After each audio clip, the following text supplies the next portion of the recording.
your fantasy team from falling off the track. Football is back, Jack. Whether on the ground or through the air, when the chips are down and you throw a prayer, when your team is primed and on the hunt, it's 4th and 10, you refuse to punt. When the shoulder pads and helmets crack, that's how you know that football is back, Jack. Let me hear you say, football is back, Jack. This high is wild and out of control, and we're gonna ride it every week till we reach the Super Bowl. Don't need no check downs. Give me big hits and quarterbacks. If you say this game's the best, I'll say it's a gag. Football is back, Jack. Football is back, Jack. Football is back.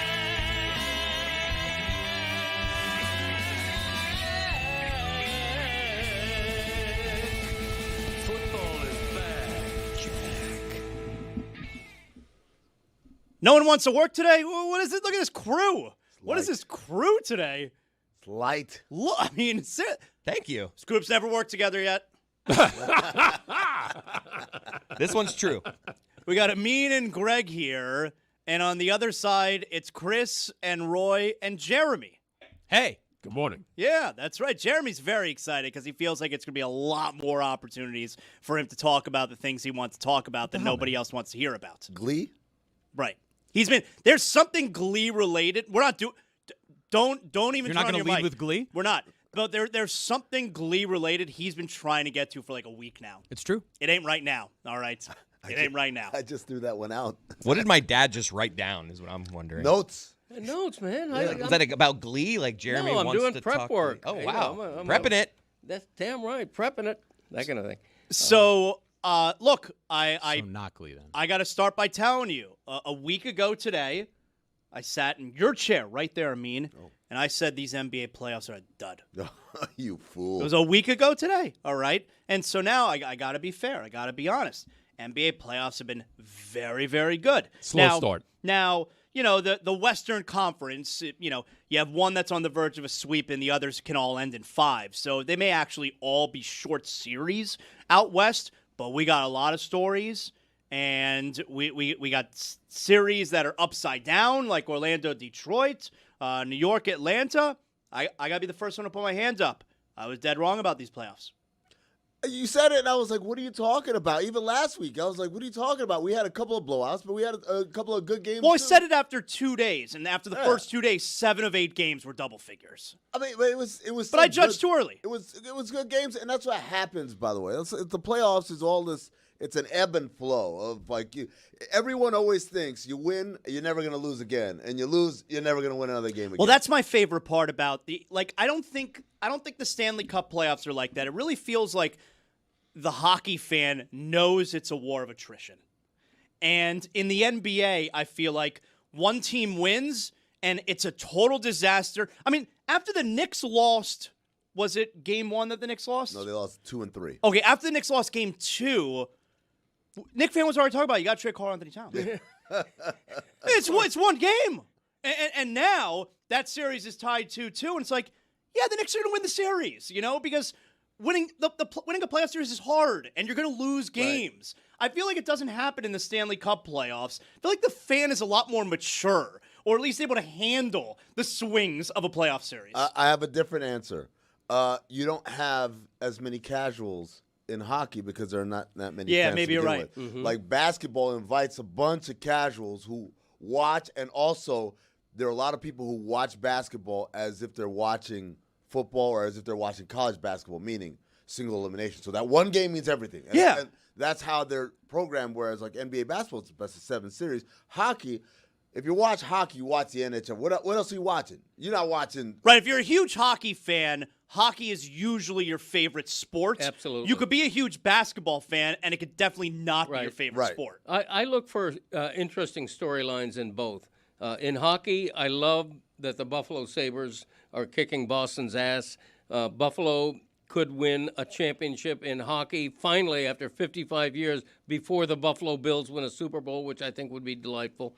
In basketball, I know LeBron had a tough game, a terrible game Sunday, but LeBron James for me won the first week of the playoffs.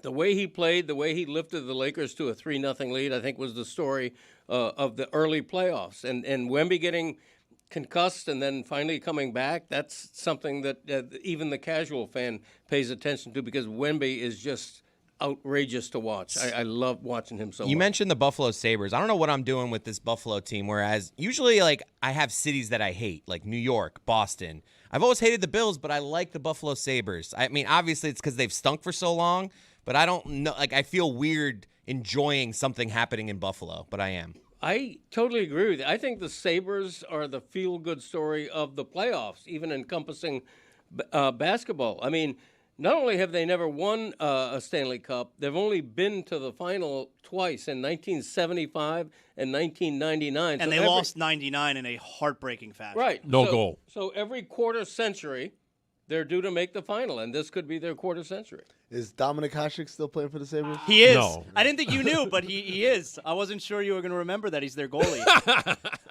We got a lot of NBA to get to today. All right, a lot of fun stuff happening. We'll do a little. We'll get Cody's thoughts on the draft. All right, the NFL draft is in the books. That's right. He watched all 7 rounds, every single pick. Every single pick. Can I say something about the NFL? The one thing that they get right, they have 2 tentpole events. One's in February, one's in April. The February event, they have said, hey, New Orleans, Miami, Phoenix, L.A., Houston, maybe San Francisco, right? If you're not one of those places, you need not apply. Now, the April event, Everyone's let's gonna go to apply. Pittsburgh. Let's Right. go to all these corny cities that I think they nobody were in wants. Green Bay last year. Yeah, Sure, Green Bay, right. Absolutely, because the weather's awesome now, and that's how you do it. And I look at the NBA and say, why can't we do this? Why can't we have our All-Star Weekend in the fun places? And then Detroit wants to host something. Give them the draft.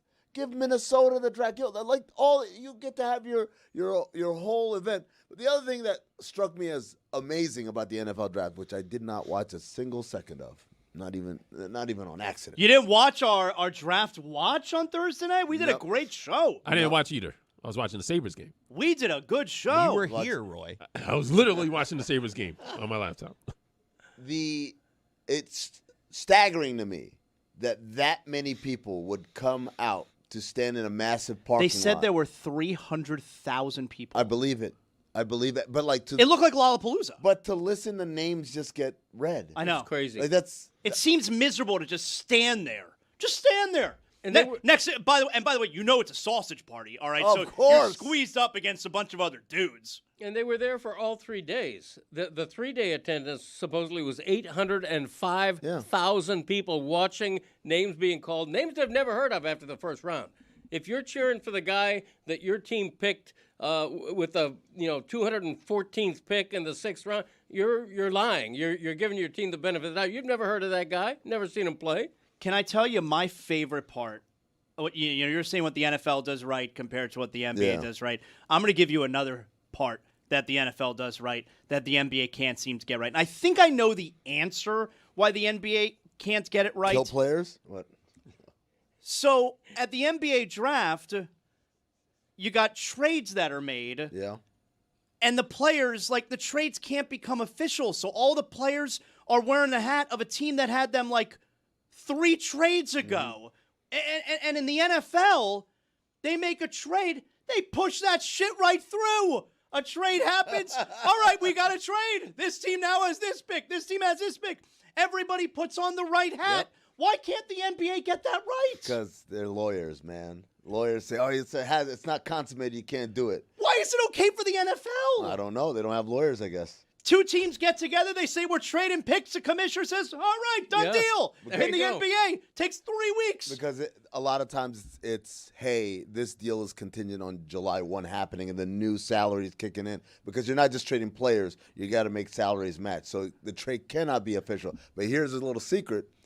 they will often have the kid wear the hat and take the picture behind the scenes. So even though you see him when he's walking around on TV, he's wearing the wrong hat. But it's like we all know Yeah. that the pick was traded, and then Malika Andrews is interviewing him. Talk about the team you were just drafted by, who you know you're not going to play for. Right. Yeah, well, hey, man, lawyers. What can I say? That the NFL gets right. That's my favorite part of the NFL draft. Are you kidding me? The draft is the offseason Super Bowl. I mean, it's in its way, the first round of the draft to me is as big as the Super Bowl because the Super Bowl intimately involves two But franchises. the Super Bowl's a little bit bigger. Yeah, but think about it this way. The Super Bowl involves two franchises, really. The draft involves every team. And it's the hope funnel. There you go. Right. Because we're all undefeated, and this is going to be the guy or group of guys that are going to change our fortune. And that happens a lot more often in the NFL, where you have a good draft and then you become a really good team the very next year. Imagine being a Raiders fan right now, a downtrodden Raiders fan. Is there another kind? Tom Brady is one of our owners. Now we have the number one pick. Mendoza is going to make us win. I mean, it's traffic's in hope, which is what all fans want. And only once a year do they really get that, and that's in the draft. I'm picturing at the draft like a drug dealer-esque guy, like walking around like, hey, I got hope. You got that hope? I got that good hope. With a trench coat? Is he wearing a trench coat? Does he open it up like, I got that hope?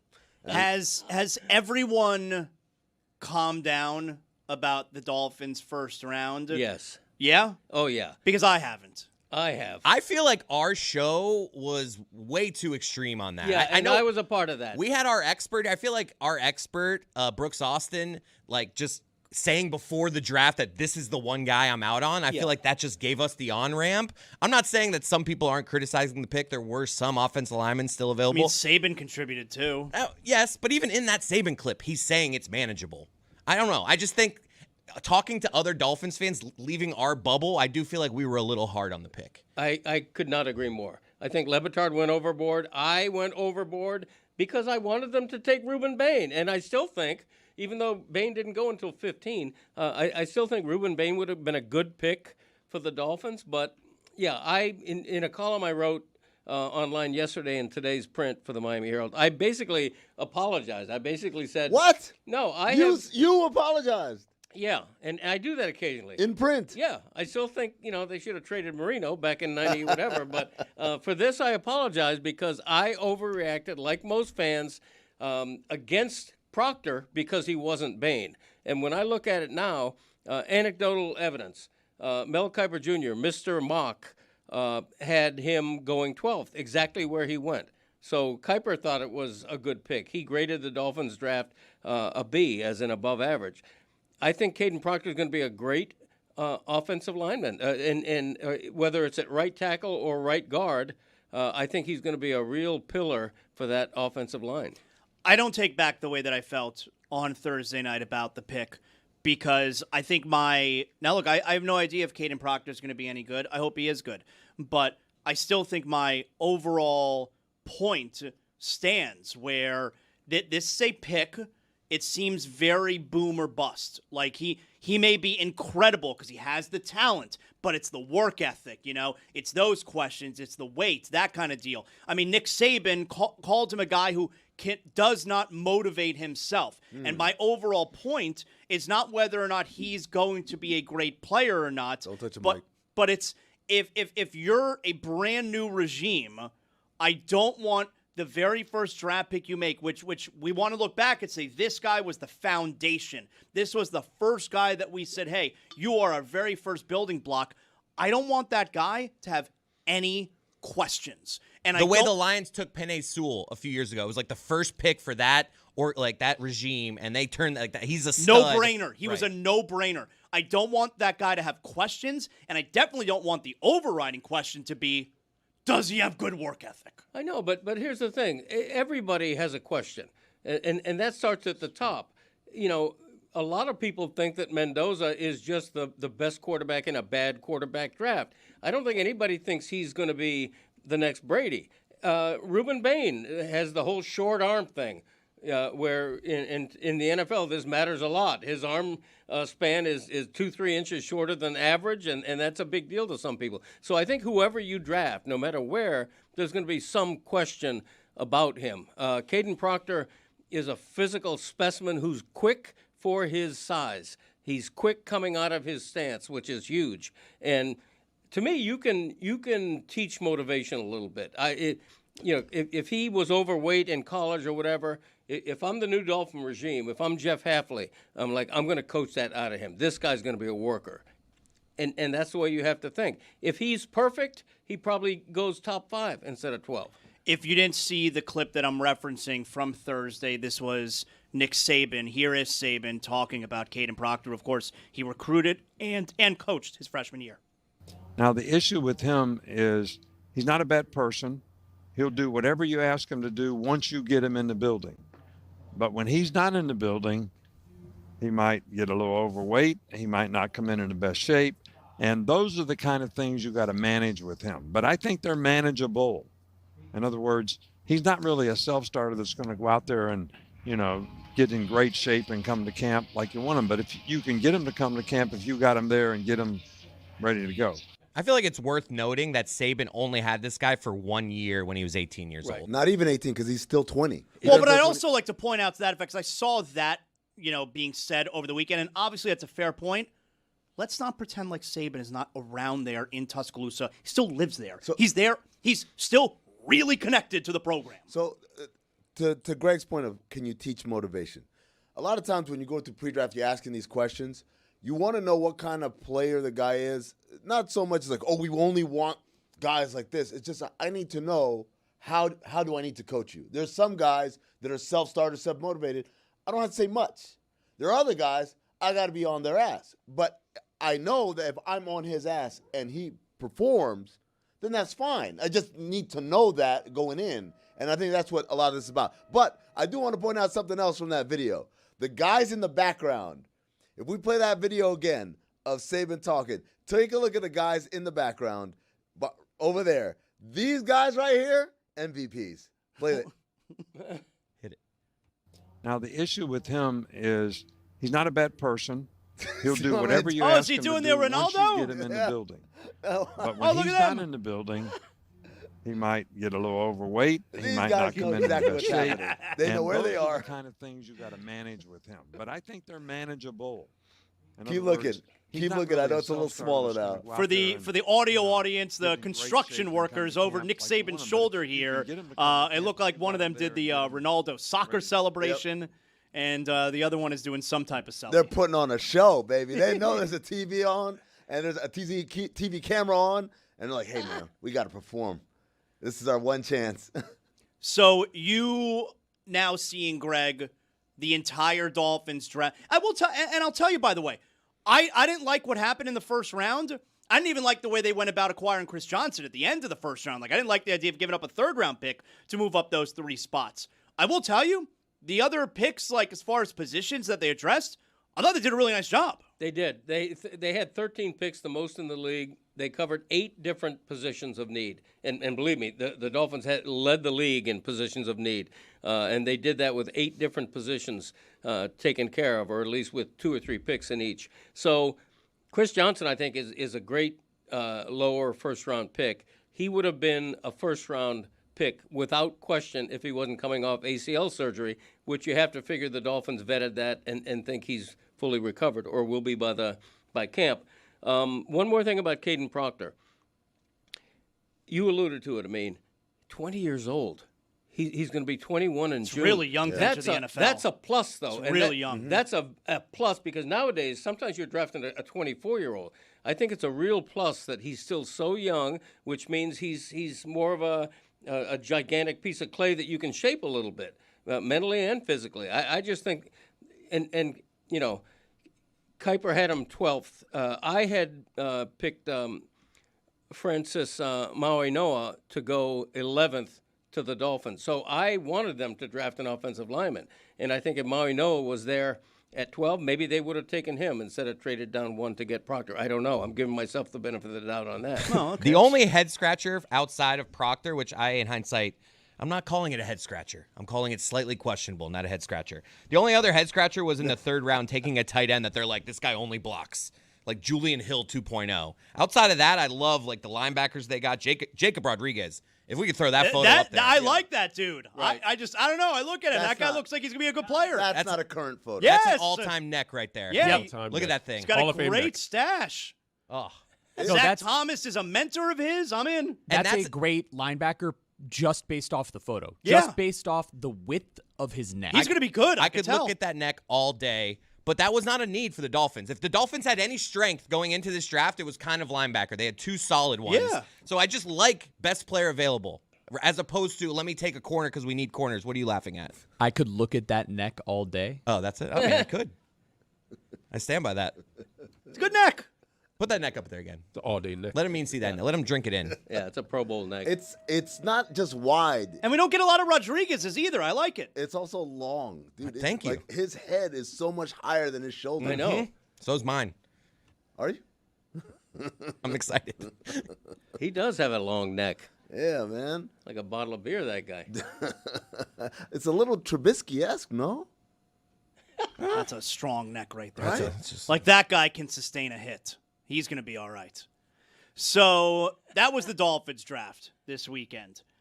Got kind of a big day today, or at least maybe an interesting day here locally. The draft still going? No. That's done with, all right. Damn.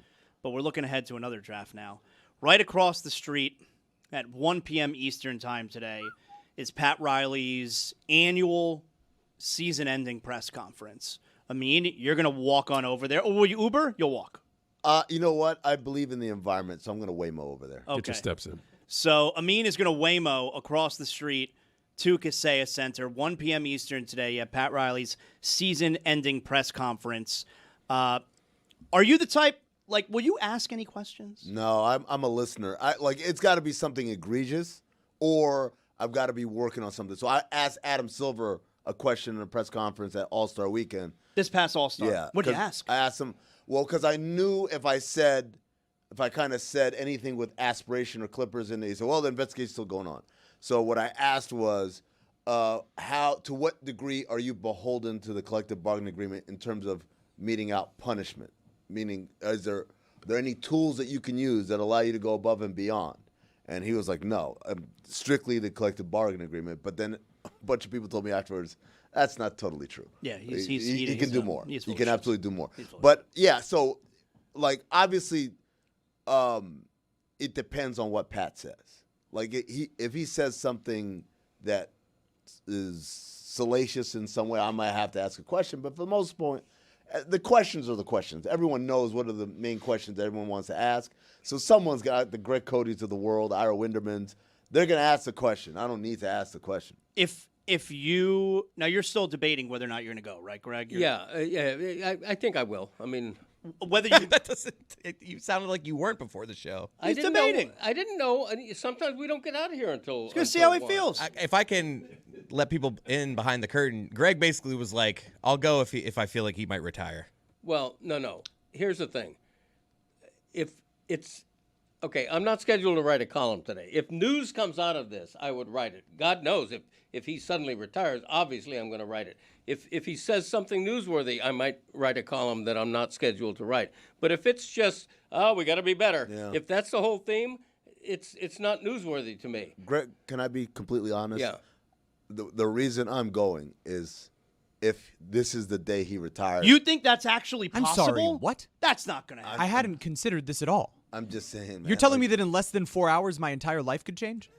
I mean, pretty much. It could. I'm not saying he is. Now, I don't know anything. I haven't talked to anybody. I don't know anything. But I'm just saying, by way of example, 2 weeks ago, I'm at the Suns-Warriors playing game.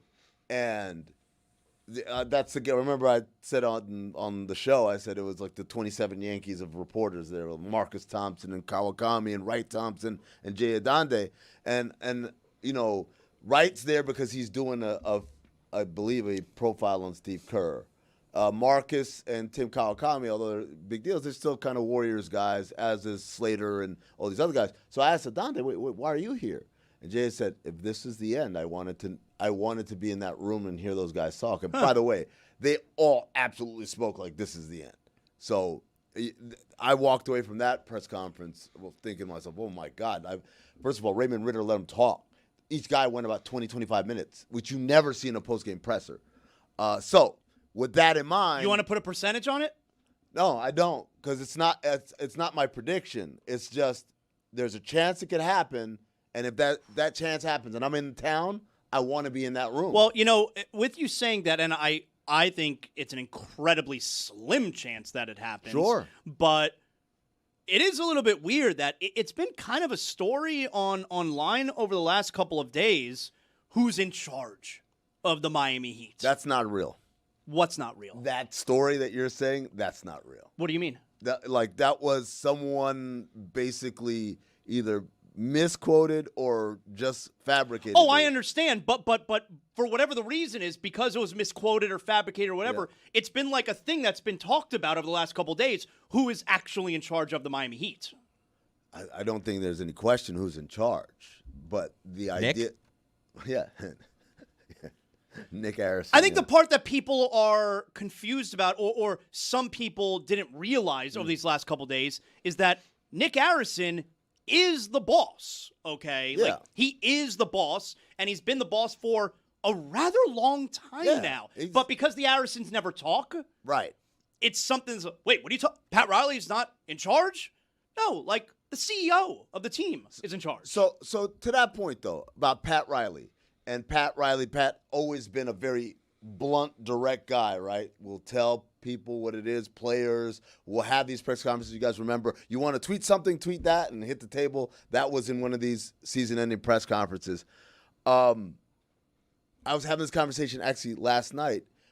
When Pat Riley leaves, whether it's today or 10 years from now, who is remaining in the front office level that tells it like it is? We've got some straight shooter coaches for sure. We've got some owners that will just blab away, usually out of ignorance.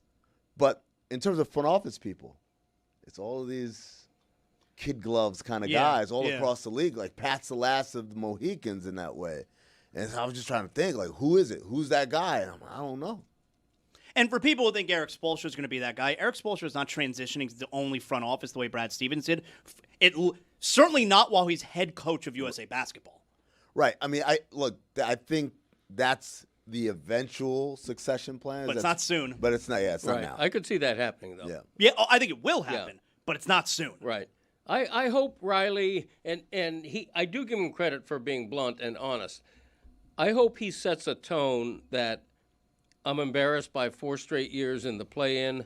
We're not good enough. We have to make significant improvement. If that means significant change, we're going to swing for the fences. Here's the problem that I would add real quick with that. And I would like Riley to say that also, that I'm embarrassed with 4 straight play-in appearances. But if he feels that way and he is embarrassed by 4 straight play-in appearances, he wasn't embarrassed after 3 straight play-in appearances?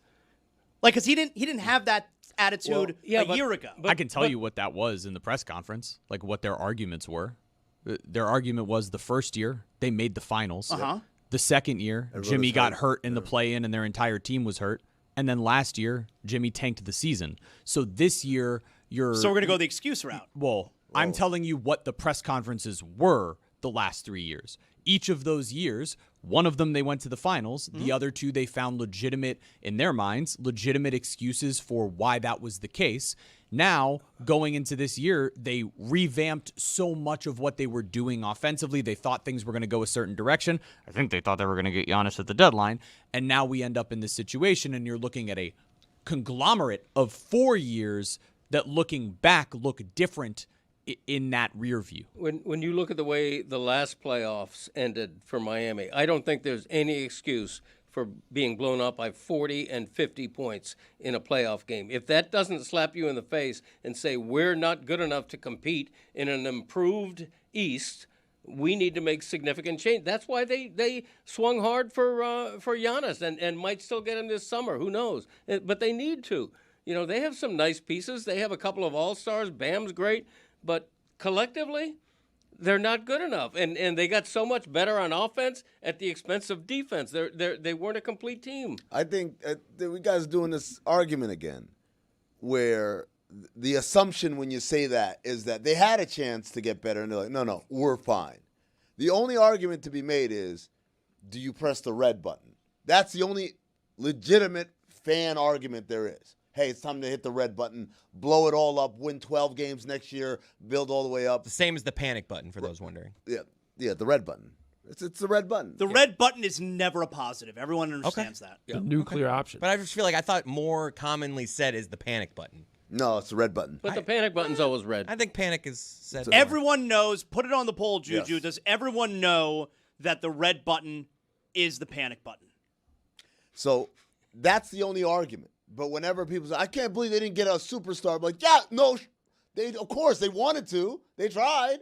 But there's this thing called a trade, meaning there's another party. Right, you're not that's turning involved. off computer assistants on NBA Yeah. 2K. But here is my problem, though, with that, okay? And in general, I agree with you, Amin, okay? Because Pat Riley's greatest strength over the years when it came to improving this team was being able to get in a room with the free agent and talk to them about the Miami Heat and convince them this is where you should go. But now, because of the way the league operates and the way team building goes, free agency is every single year.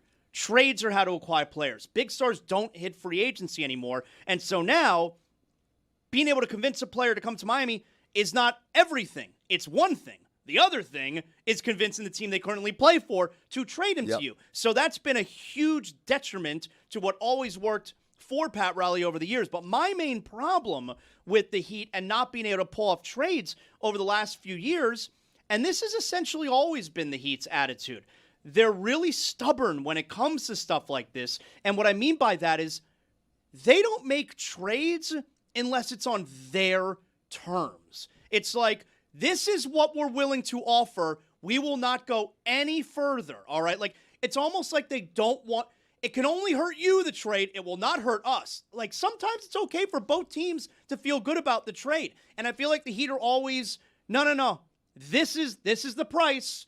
We're not giving anything else. And sometimes I think maybe it has to hurt a little bit. What's an example of that?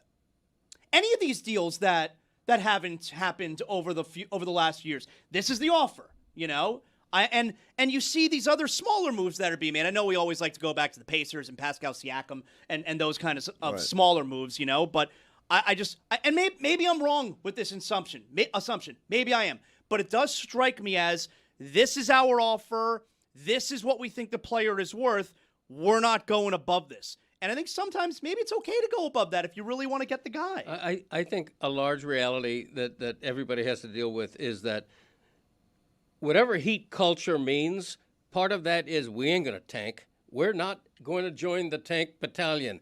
We're going to be as good as we can be, whether that's 3 games over 500 or 4 under. We're going to be stuck right in the middle. We're going to play hard. We're not going to tank, and we're going to come what may in the draft. We're going to pick 13th. You know, and if they tank, and the Dolphins have the same problem across town. The Dolphins are always stuck in the middle. Right. You know, getting that mid-round pick. And this is what happens. I'm not a tanking fan, but if you want to get a Wemby or a Flag or anybody else who's a difference maker, you pretty much have to. Like, right? They're stuck. That's been my, a few weeks ago when I got in a shouting match with Mike, is like, that's my point. It's like Mike's idea is that, they could have gotten so-and-so and they didn't because they thought their team was good. I'm like, no, Mike, that's never the case. They don't have a superstar here. It's because they could not acquire him because you are dealing with another team. Talk about Damian Lillard a few years back. Like, the Blazers literally, out of spite, Sure. they didn't send him here. Sure. So there's a level of... Now, hold on. I'll use that as an example too. Yes, of course. Like, Joe Cronin was being a total dickhead and wouldn't work with the Miami Heat. Right. And true or false.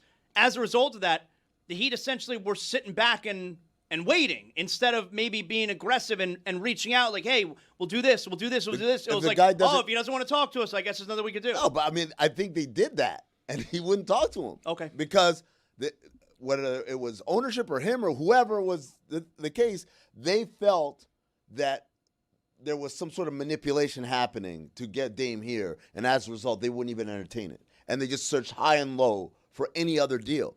But absent something like that, like I said, these deals just don't happen.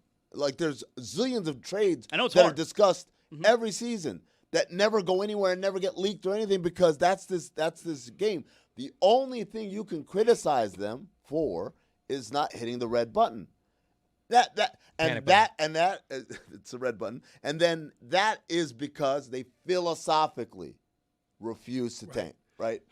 Which is, by the way, they're not the only ones. Indiana's like that. Right. It just so happened everybody got hurt, and so it's the only logical play for them.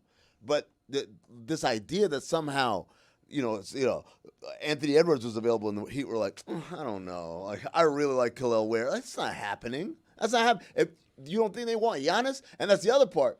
If they end up getting Giannis after all of this, is everything forgiven then? All you guys have been yelling with pitchforks, now all of a sudden, they got Giannis, never mind. Well, the trades and the whale hunting and Giannis now, that's only because they know they can't fix it in the draft. I mean, they have no choice but to be big in the summer in free agency, right? They have no choice because they know they're going to be too good to get a high draft pick, so the only alternative is for Pat Riley to go whale hunting again and to try to make a big splash, and that's tough to do, as we've seen the past 5-6 years. You have one question above all others that you're able to ask Pat Riley today. It's what? One question. The one question you need answered from Pat Riley today. What is the imperative this summer to get Giannis or whomever? Well, he's not going to comment about a specific player. No, you're right, but it's to ask the question. It's obvious who we mean. A difference-making superstar. How willing are you to really break up this entire team and do what you need to get the superstar you've missed? I always questioned whether Jimmy Butler was a superstar. I always thought he was a second-level superstar. Giannis, even at his age, is not second level. He's still top level. I just don't want to hear we like our team again. I know, exactly. What does it? We hate our team? Never said that.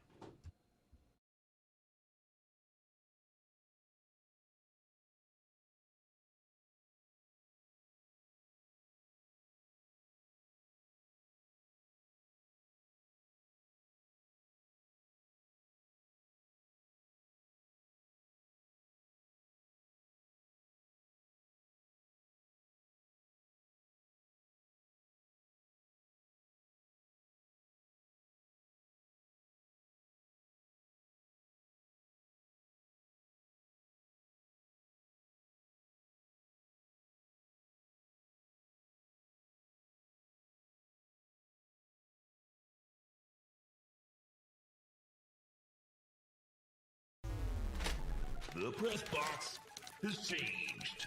But Mike said it best. The press box has changed. I mean, seriously, get over yourself. We're going to talk during the post game. Tim Reynolds, enough.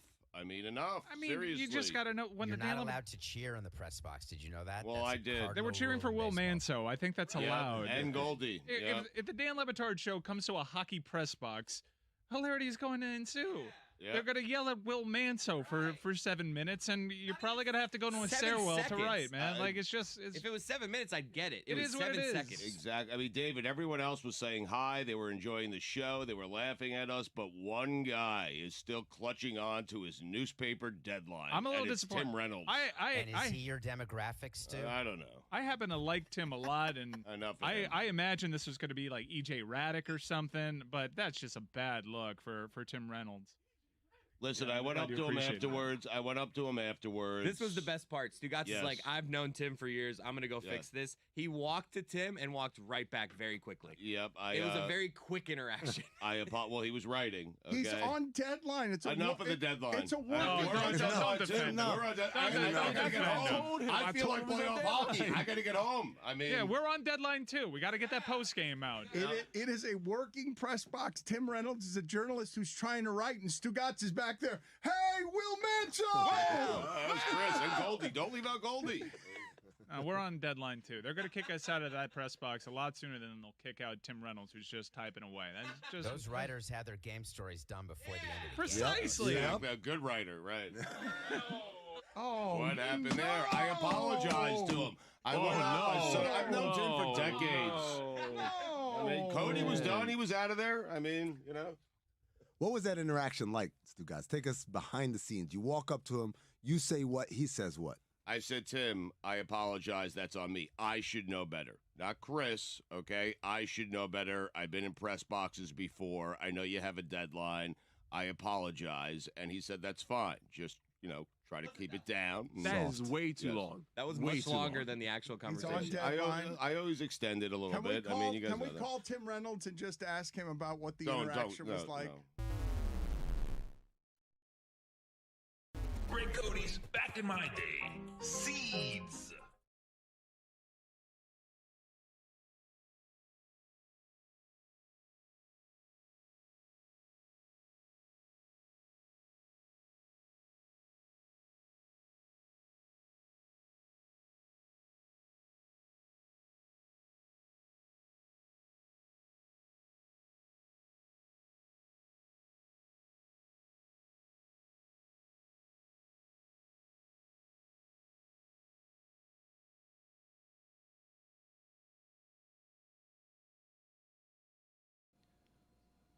This episode of the Dan Le Batard Show is presented by DraftKings. DraftKings, the crown is yours.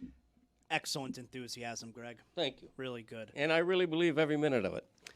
So there's a lot of NBA to get to today. There's some really good storylines. We had some really good games. Is everyone okay with us getting to the most recent game, which was the end of the night, which was Rockets and Lakers? Not really that game in particular, but the series and the storylines coming out of it. We good with starting with Rockets Lakers? Yeah. Yes, a collective yes. Very good. The Rockets blew out the Lakers last night. I felt like it was going to be a blowout one way or the other. It's the pride win. That's like, hey, they're not going to sweep us on our home floor. So they come out and they win big, and then they go back. Remember Dallas did the same thing in the finals against Boston? Yes. They're getting drummed, and then like, And hey, they were all guys. talking, but the conversation going into the game was, don't let Dallas get one more. Yeah. They got one more. And the series went back to Dallas for Game 6. We might have something, and they got Spoiler alert, smoked. it did not. They did not win the championship. I thought yesterday was going to be a blowout, one way or the other. If it was the Rockets blowing out the Lakers, which is what happened. It's like, all right, Lakers, we did what we came to do. We got the one. We're going back no matter what after this game, so we may as well win it at home for Game 5. But if it was the Lakers blowing out the Rockets, like I was able to see a scenario where the Rockets quit. Where like it's middle third quarter, Lakers go on a run and go up by 14, 15, and the Rockets like, do we really want to go back to LA? I felt like the Rockets could quit. They didn't. Yeah, kind of like what Denver did, you mean, the other night? Oh. So the Rockets win. We are going to get a Game 5. No Kevin Durant again last night. But at least he was on the bench for Game 4 when he was not on the bench. I mean, really, the story of this series is Game 3. Like, Game 3 was an all-time meltdown. You've never seen as bad a foul as Jason Tate with that foul. Like, that's not an NBA play. It was unspeakably bad, that foul. That's whenever I sit here all year long and I tell you guys about experience, and you go, oh, come on, you mean to tell me? I'm like, that's it right there. That's it right there. That's a young team, been in the playoffs one time in their lives last year, and they got beat, by the way. And this is them learning on the fly how it's easy to mess this up because playoff basketball is execution basketball. Same thing with Detroit. Everyone was fawning over Detroit all year long. And I was like, they're great, but they've got these flaws. And I kind of feel like these things might rear their head in the playoffs. What happened? They're rearing their head. I mean, the Lakers were down 6 with 30 seconds left without the ball. They didn't have the ball. Yeah. Without the ball with 30 seconds left, down 6. Terrible turnover, Jabari Smith, who, terrible look for him too, because there seems to be a weird dynamic with him and Durant, and then Jabari Smith is the one who throws the ball away inexplicably. He was under no pressure, and he throws the ball away, and then you had the Jason Tate foul, and then you had Shepard turn the ball over too, and it's a three-pointer. How about that photo? You guys see that photo of Shepard with LeBron like lurking behind him? Yes. It's one of those perfect pictures. It reminds me of like the Kawhi Leonard shot in the corner against Philly, where it's that overhead, that overhead shot. It's just become iconic. I think that's going to be an iconic picture of like Reed Shepard looking terrified and LeBron like a predator behind him. I mean, look, I'm all over LeBron any opportunity I can get, but that shit was awesome at the end of Game 3. He hits the 3. It was so cool. They were obviously going to win. I want to ask you though, Amin. Yeah. Kevin Durant was not on the bench for Game 3. Mm-hmm. He at least was on the bench for Game 4. Yeah. you also have after Game 3, in between the two games, Amen Thompson is asked, any update on Durant? He's like, I really don't know. Right. Which seems a little bit strange that, is there just no communication? No. So there's a couple of things. Number one, being on the bench, not being on the bench. A lot of times. And they're at home. It's not like you're not on the bench on the road. But depending on the injury, like sometimes sitting down stinks, right? It's just not comfortable. And it's more comfortable a lot of times guys will be in the back laid out on the table. What if you come out for the fourth quarter? Sure, whatever. I'm just telling you why a guy is not on the bench doesn't mean like, oh, I hate my teammates. I think we suck. It's sometimes. But you could understand the optics considering this situation. I feel like Kevin Durant is always going to be fighting optics for the rest of his life because of not even bad decisions he's made, but decisions he's made and the way he's reacted to criticism.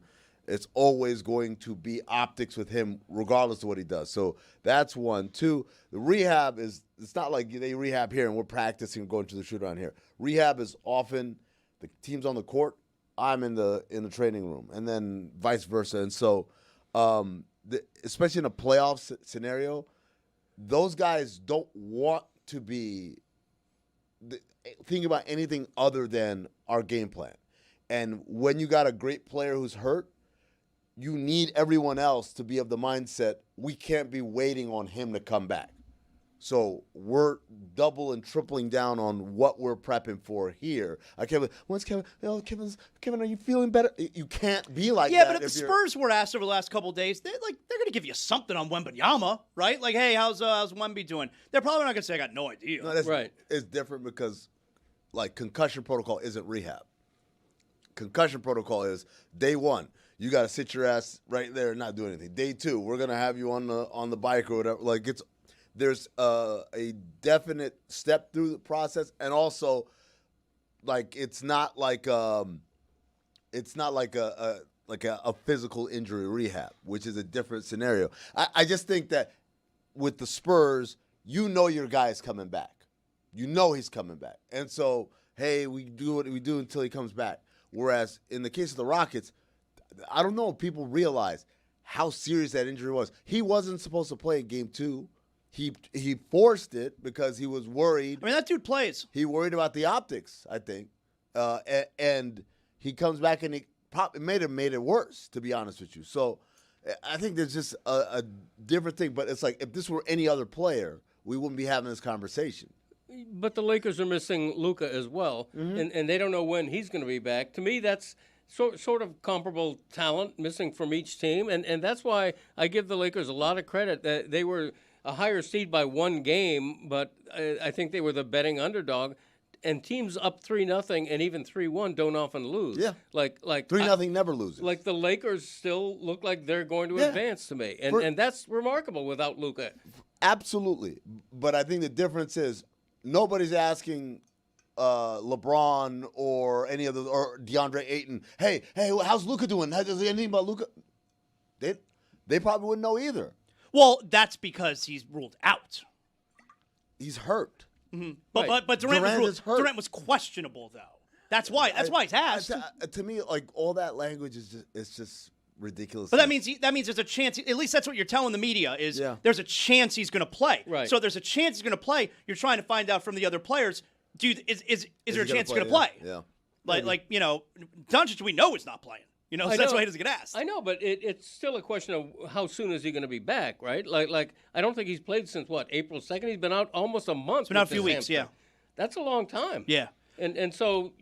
Would he be back for a Game 5? I don't think they've ruled that out. He hasn't done any on-court work. That's what McMahon. I think best case scenario is he would be available potentially to start the next series, which would be next weekend. Okay, all the more remarkable to me that the Lakers look like they're going to win this first round. I give LeBron a lot of credit, man. He, notwithstanding the terrible game he had Sunday, he's been the story of the playoffs so far for me. Is it a crazy? Well, I don't think it's a crazy question. So I'm just going to ask it.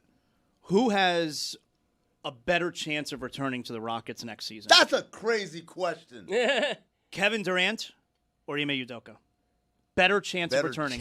Better chance of returning. Durant or Udoka? Because I don't know that Udoka's a lock to return. I think... I've never heard like Udoka after Game 3, and yes, it was an all-time meltdown, and the way the Rocket fan probably looks at it right now, like, if we didn't have one of the worst playoff meltdowns of all time, we would be 2-2. And that's a fair way to look at it if you're a Rockets fan. So, yes, it was an all-time meltdown, but I've never heard a coach talk about his players after a playoff game the way Udoka did. But that's who he is. He's old school. He's another tell it how it is kind of guy. He doesn't sugarcoat. Actually, we're talking about this on the radio. I have a radio show on Sirius XM every Sunday, 10 a.m. to 1 p.m. Eastern. Me and Jason Jackson from Nasty. But the combination, the comparison between how Ime Udoka spoke about his team after that loss versus how David Adelman talked about his team after their loss. Now, their loss, they were up for half. DiVincenzo's out for the year. Anthony Edwards, at that point, we don't know the extent, but it looks like he's going to be gone forever, too. So this is kind of like you're laid out to have this. All right, this is how we turn the series right here. And that was close, and now we've learned.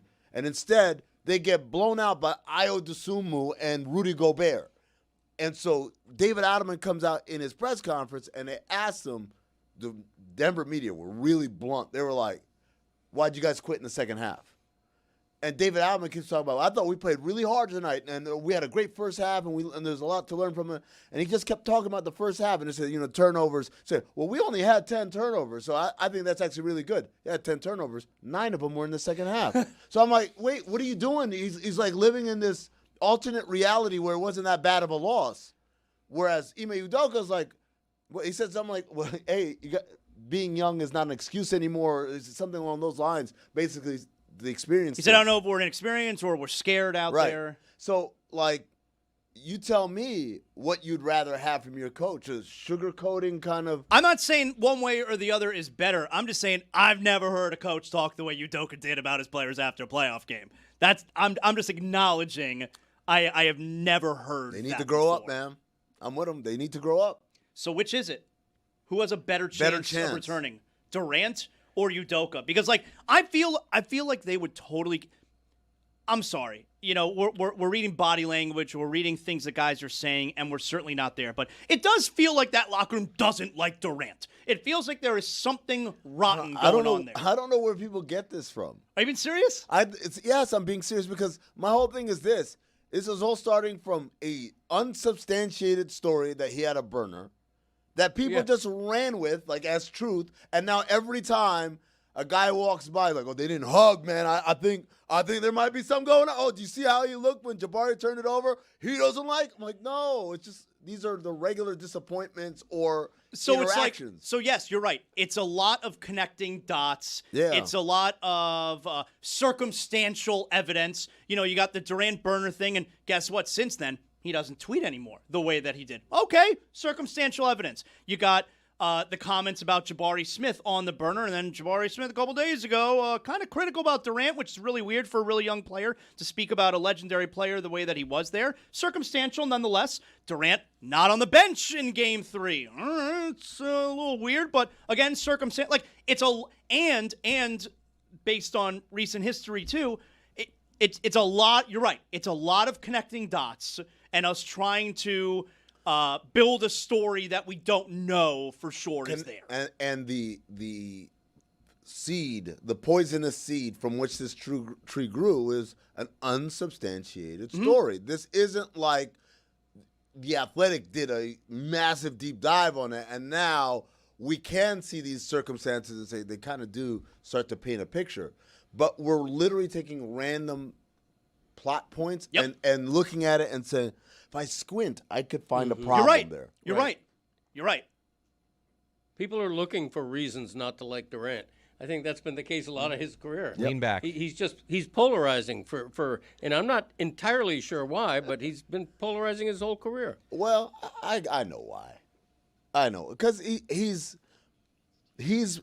I think he's put himself in the situation. So it starts with number one. He signed his extension in Oklahoma City. He said, I'm never leaving. And, of course, a lot of guys say that and end up changing their mind and leave, right? That's number one. Number two, he did what many consider to be an unpopular decision. I understood it because I thought it had more to do with a style of play rather than I want to go to the best team in the league. He was a free agent. That was his own volition. He could do that. So that was unpopular. And then my thing at the time was you got to follow the LeBron playbook, which is if you win, at some point they'll just stop talking about it, and they'll just talk about you as that, right? As a champion. As a champion and as a member of that organization.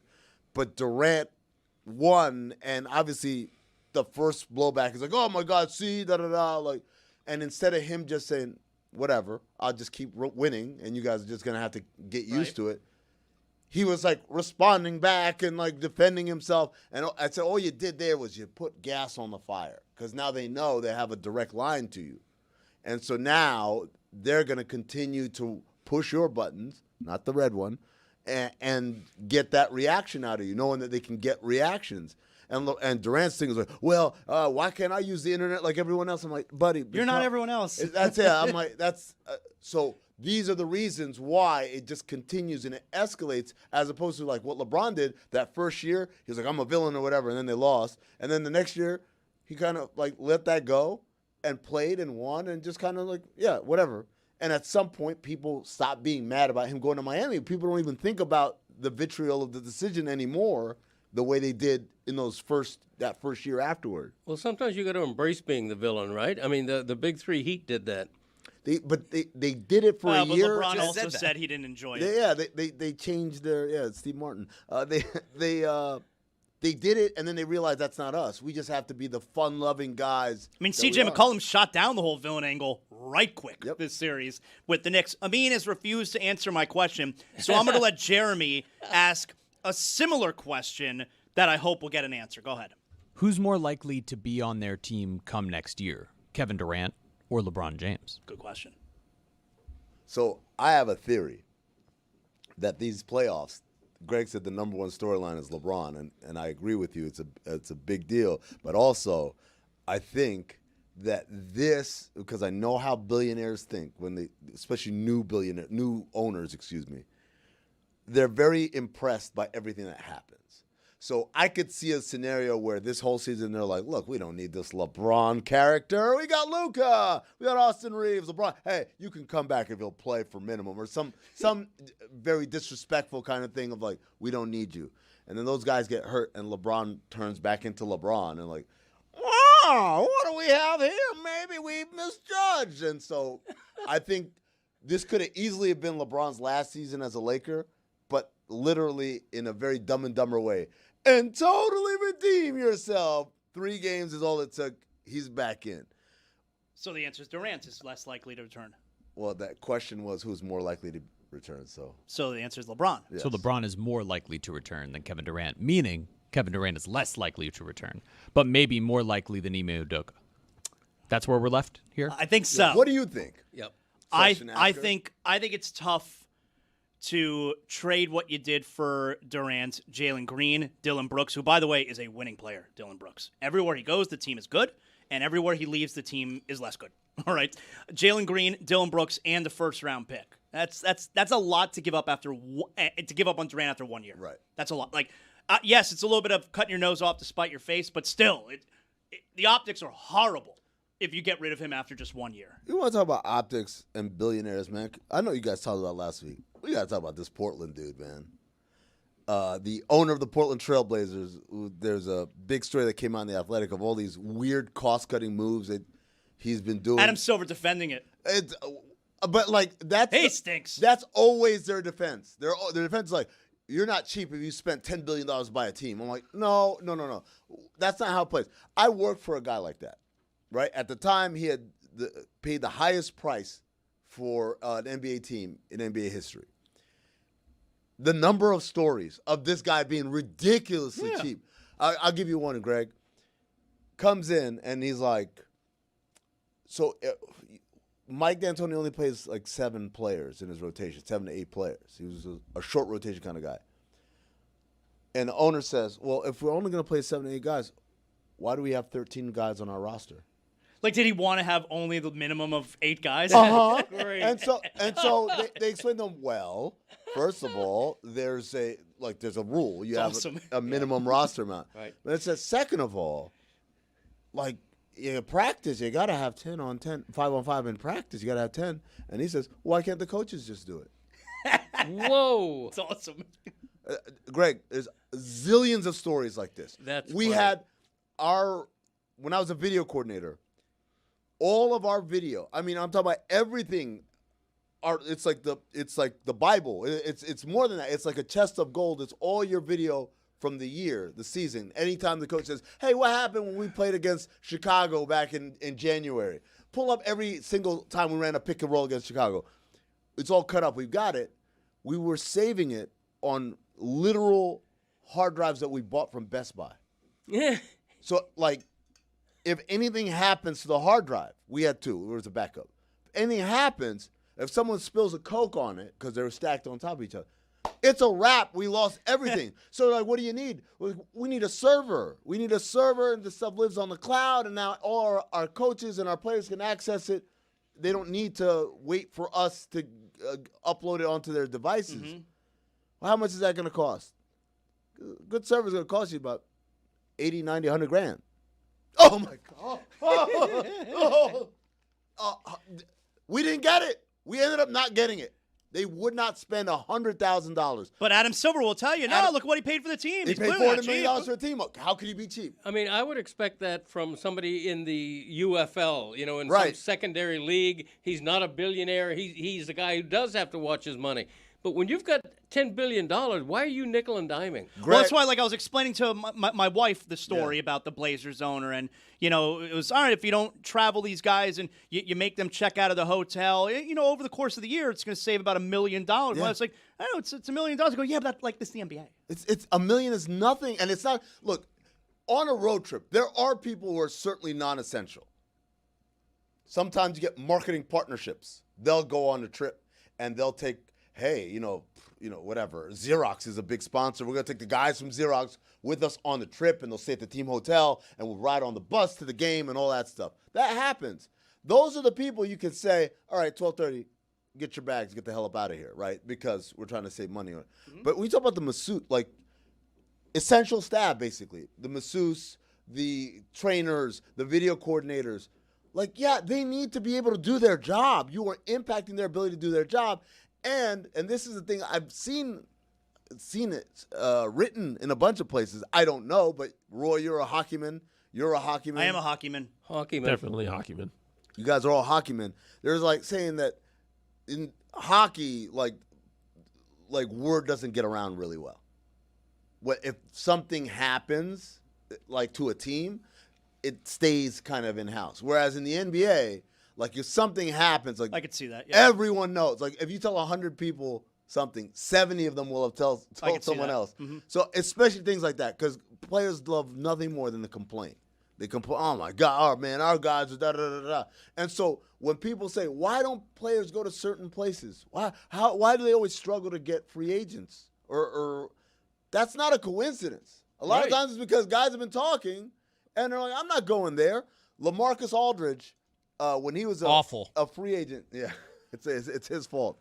LaMarcus Aldridge, when he left Portland, he was a free agent, and it came down to San Antonio and Phoenix.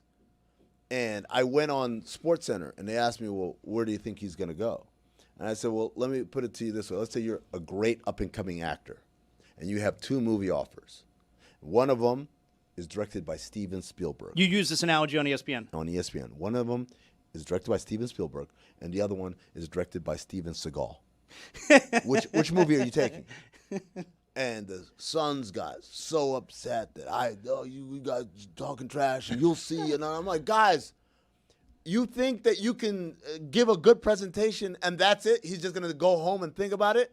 You know how many people he knows who have worked for the Suns or played for the Suns? They know the whole deal. Right, it's not news. Wait, you hear what Amin said on ESPN? You can't. We got to look into the Suns here. There ain't enough deodorant in the world to cover up that stench. And so what this guy is coming into Portland, he's creating a stench that did not exist before. Paul Allen was Steve Ballmer before Steve Ballmer. Yeah. He's the guy that hey, we pay for everything. And now all of a sudden, you get this guy who comes in and he's saying the masseuse can't. And then you got Thiago Splitter before a pretty important game. They offer him $1 million extension, right? That's there have been conflicting reports on that one. There are a lot of people say, "Oh, that's not true," but then they're interviewing all these college coaches. I'm like, you know why you interview a college coach, right? They're cheaper. Because they're cheaper. Yeah, of course. And when I say nickel and diming, it can't be overemphasized how little $1 million means to a multi-billionaire. Mm-hmm. He could give away $1 million a day for a year, and it wouldn't bother his pocketbook. Greg, I had a roommate. Pocketbook. Yeah. People still carry pocketbooks, but mostly like women who are older than me. Juju, put it on the poll. Do people still carry pocketbooks? His mom is the only person I ever heard use that saying. Where's my pocketbook? It's true. It's true. So, you got me on that one. Greg, I had a roommate, and I was living in Phoenix at the time, and in the summertime it gets hot. The AC bill's high, so the power bill's high. And so my roommate's like, "Oh my God, like this, we got to do something." I'm like, "Yeah, no, you're right. We should get this in line." And then like the next day, he was yelling at me because I left the kitchen light on, and I said, "Buddy, I could leave that thing on 24 hours a day, and it's gonna add up to roughly $2 extra for the year on our power bill." Right. Meanwhile, you're cranking this thing down to 68. Can you imagine saying that to your wife? My dad used to do that to me. Like when I'm a 12-year-old in the kitchen. If I am looking in the refrigerator too long, if the fridge door is open for 30 seconds. But can you imagine your response? It's going to be $2 more a year. I know, but my dad doesn't want to hear that. He's like, turn off that light. Shut the door. Shut the You let all the cold door. out of the fridge, though, man. Yeah, but the problem is there was something else that we were doing. Again, he was cranking it down to 68. That's what's doing it. So it's like you can't say I'm going to save money and then attack things that are immaterial to the actual saving of money, right? So that's the one thing. You want to talk about nickel and diming that's almost literal. I went to a game. I was a scout. Went to a game, and you do your thing, and then you go back and you Suns were definitely flying your coach, right? Coach? I'm horse and buggy probably. Coach like that, like the Old West. So I submit my receipts, get it flagged. Yo, your expense report. Like, what's that? Like, this item right here. You don't have a receipt for this. And I said, the $5 lemonade from the guy who was like, lemonade. You want me to say, sir, can you? I need a receipt for this. You want me to do that? They denied the expense report. $5, a $5 lemonade. When I tell you, they absolutely don't let anyone ever tell you, oh, he spent $70 billion. He's not cheap. How could he be cheap? Because our thing with Robert was like, oh, he's in the luxury tax every year. Like, I don't care. You can be cheap and rich at the same time. And this dude, that's a cheapskate. Yeah, and Adam Silver, again, not reading the room when it comes to stuff like this, will tell you that he can't possibly be cheap. They just paid whatever it was for the team. And he then also called it his way of running the team right now, it's scrappy. He described it. Scrappy. Anyway. Can I interject real fast? I love this basketball conversation, but the YouTube chat is playing a fun game regarding Jacob Rodriguez and his neck, trying to rename him based off his neck. Okay. You know, we have Neck Nurse. We have Richard Nexon. Okay. So basically, we can keep playing that game and I'll intersperse it, but I just have seen the chat playing this, so I want to bring it to air. Nice. And we can Jacob Rodriguez, he's a Dolphins second-round pick, linebacker, Texas Tech, who I'm in on. He's got a great mustache. He's got a great, look at the neck on that guy. God. And Zach Thomas is like his mentor. Yeah. You know? Yeah. That's a great story. I'm way into that. Moneka Lewinsky. Nicholas Batum. Okay. Oh, easy. Jeremy. Neck Johnson. Did Dan curse Nikola Jokic? Sure seems like it. On April 9th, Dan decided to finally lean all the way in and say Nikola Jokic is the greatest offensive player of all time, better than Michael Jordan. In this postseason, he's had 3 of his 7 worst shooting performances of the entire season. He is headed toward a changing of his resume by a lot of people. I've seen Twitter accounts putting out. That's a little much. I understand. I agree with you. I think Nikola Jokic is one of the greats. He, to me, should have been MVP again this year. But you have people now, because of a few tough games against Minnesota, a team He's that's going played up him really against well. an all-time defensive player. Yeah, and a guy who's always defended him pretty well.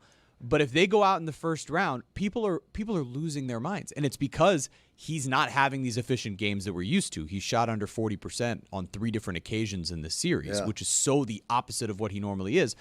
And this is all Dan's fault. It's all Dan's fault. Yeah, never jinx. And on top of it, his behavior after the last game was super out of character. Not out of character. Sore loser. Yes, That very dude has sore loser. always been a sore loser. Well, and here's also the thing, which I think needs to be pointed out, okay? So Jaden McDaniels, he laid the ball in with seconds remaining in a game that was decided, and everybody was resigned to run the clock out, and Jokic sprinted 3/4 court to confront McDaniels in front of the Wolves bench. A little kerfuffle breaks out.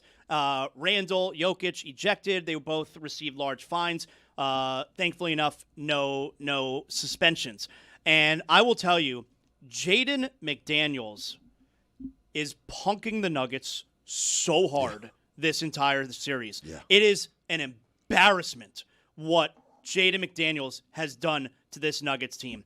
It was after game 2. He names player by player the guys who are bad defenders on Denver. You never hear that. He tells you player name by player name who are terrible defenders. Then after game 3, another Wolves victory, he goes on and on again, telling you how we just love seeing, that name on their chest. It brings out the best in us. We don't care about them. And then after game 4, and of course he did it. He lays the ball in, which we all know, unwritten rule. He lays the ball in, and Jokic, who clearly is totally in his head about Jaden McDaniels. I don't even know that Jokic would have responded that way if it wasn't Jaden McDaniels. Like, if it was a different player for the Wolves, I'm not sure Jokic would have reacted the way that it did. But, of course, McDaniels, he's going to lay it in because he hates the Nuggets, because this is a great rivalry. And not only does Jokic then get totally triggered and run across the floor, but McDaniels grabs Jokic by the jersey. Yeah. Not the other way around. Yeah. McDaniels grabs him by the jersey and laughs in his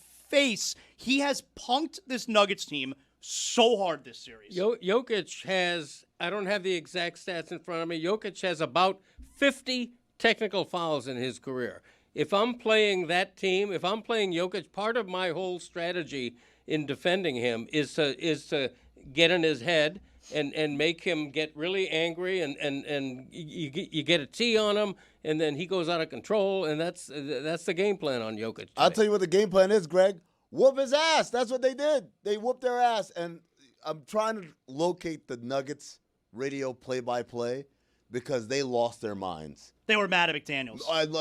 Called him boneheaded. They called him a D-bag. It's not boneheaded at all. I'm like, it's no. Smart. This is what I say.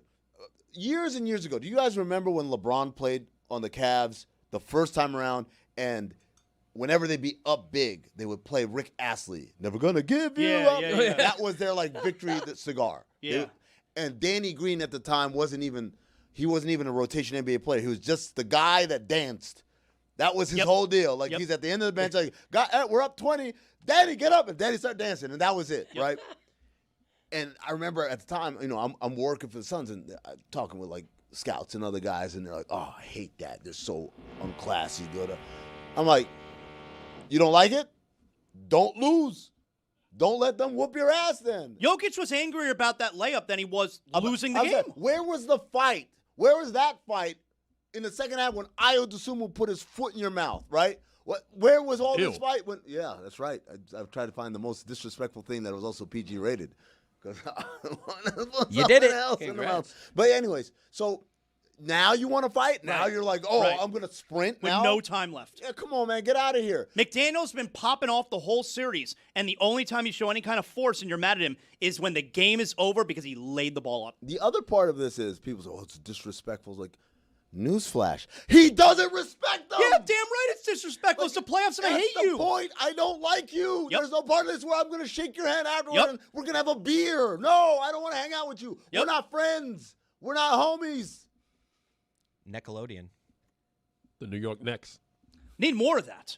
It's too. I've been saying for years in the NBA, too much hugging and kissing. Yes. Need more. I don't like you. Especially the kissing. Way too much kissing. They're making out at midcourt. Oh, hugging and kissing each other.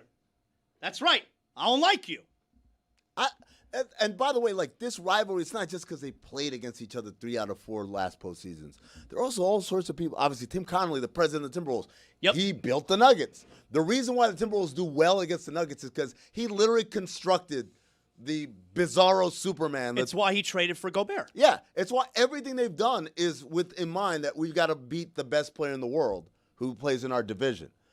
So it's not a coincidence. Then you've got all these characters. David Adelman, the head coach of the Nuggets, started his career as an assistant in Minnesota. Bones Highland, who's a Minnesota Timberwolf, started his career as a Nugget and like basically forced his way out because like I never play. And so you have all these characters. Jonathan Wallace, who's the assistant GM in Denver, was in the front office with Minnesota before that, and before that he was in Denver with Tim Connolly. So you got all of these kind of cross lines or whatever. There's so much familiarity, and you know what they say about familiarity, Greg? What's that? Breeds contempt. It breeds contempt. Yeah. Everybody knows that. Oh, Nneka Okafor. Oh, that's a good one. Nuggets are still going to win this series, right? With Anthony Edwards out. And even like you got 2 games at home. You have no excuse. Even down 3-1, you have no excuse. I wonder if they're favored to win the series. That's a good question. What are our friends at DraftKings? Can you look that up, Jeremy, on DraftKings? Can you look up on DraftKings if the Nuggets are favored still to win the series? That would surprise me. Well, I'll bet Greg, it's close. Their best player is going to be out for the rest of the series and probably another series. And they got 2 home games. Yeah. The Nuggets have 2 home games, and they shouldn't have lost Game 4. I'm not saying the way they played, absolutely they should have lost. But on paper, you can't lose to that team. Right. So, but the idea that the Timberwolves have to do this now again, it's a little hard to believe. Phil Necro. Yep. Are the Cavaliers in trouble? That game yesterday, I love a low-scoring NBA game. Oh, I do. I love it. Yeah, throwback. I love it. Those Heat-Knicks games from the 90s. Yes. Granted, some of those games were 72-71 final. I love that. But the reason those games were low-scoring is because they were wrestling. It was a battle. Like, the three-point shot wasn't what it was. You were trying to get to the paint. You were trying to get to the rim as close to the basket as you possibly can, and it was a war. So the scores were low because it's so physical. That game yesterday, there was one point in the game where the teams were combined 8 for like 58 from 3. That game was low scoring because the teams were horrible. It was such bad basketball yesterday. Going back to the odds for a second, so I can't find specifically in this series, but the Nuggets still have the 5th best odds to win Ahead the of the Wolves? championship. The Wolves are 10th. All right, so you got to figure they're favored to win the series still, Yeah. then, right? Must be. It's great. Amazing. That's Jack great. Nicklaus. It's a good one.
The 20th century's greatest pigskin dynasty.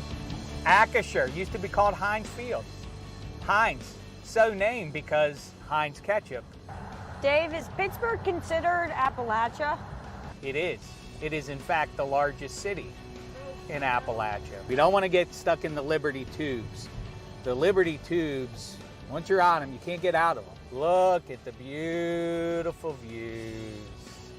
This, Lucy, I felt was an important view for you to see. Very pretty. Again, yeah, I mean, I don't know that there are many views of a city. Do you know Pittsburgh used to be the 9th biggest city in these United States?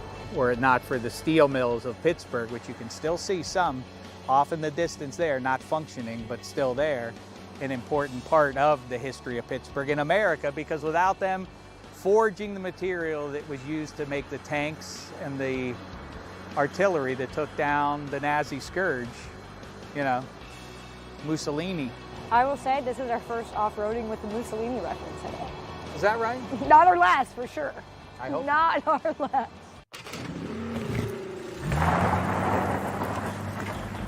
Men don't get the benefit of wearing makeup, and we rate women after makeup, and that gives you a pretty distinct advantage, like steroids, right? Disagree, because one, you could do it if you wanted to. Hold your thought.